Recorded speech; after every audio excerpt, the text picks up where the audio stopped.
საქართველოს ფინანსთა სამინისტროს საგამოძიებო სამსახურის თანამშრომლების მიერ გარემოს დაცვისა და სოფლის მეურნეობის სამინისტროს თანამშრომლებთან კოორდინაციით გატარებული ოპერატიული სამძებრო ღონისძიებებისა და საგამოძიებო მოქმედებების შედეგად სახელმწიფო მიზნობრივი კრედიტის არადანიშნულებისამებრ გამოყენებისა და ყალბი დოკუმენტების დამზადება გამოყენების ფაქტებზე სისხლისამართლებრივი დევნა 26 პირის მიმართ დაიწყო.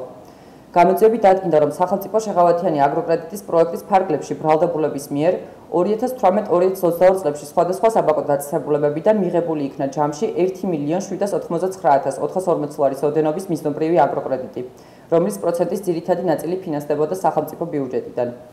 კრედიტები უნდა მოხმარებოდა სასოფლო-სამეურნეო საქმიანობას, მათ შორის მრავალწლიანი ნარგავების გაშენებას, ღვინის საწარმოს ინვენტარის შეძენას, წყვილფეხა პირუტყვის შეძენას, ფერმების და სასაწყობო მეურნეობების აშენებას.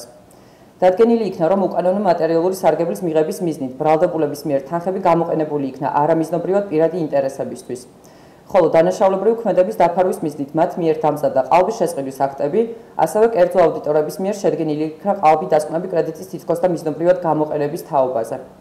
აღნიშნული დანაშაულებრივი ქმედების შედეგად სახელმწიფოსთვის მიყენებული ზიანის ოდენობამ შეადგინა ჯამში 227,748 ლარი. ხოლო ჩატარებული საგამოძიებო მოქმედებების შედეგად თავიდან იქნა აცილებული სახელმწიფოს დამატებით 238,709 ლარის ოდენობის ზიანის მიყენების შესაძლებლობა. ამ ეტაპისთვის ანაზღაურებულია 179,452 ლარის ოდენობის ზიანი, ტარდება შესაბამისი ღონისძიებები სახელმწიფო ბიუჯეტზე მიყენებული დარჩენილი ზიანის მობილიზების უზრუნველსაყოფად.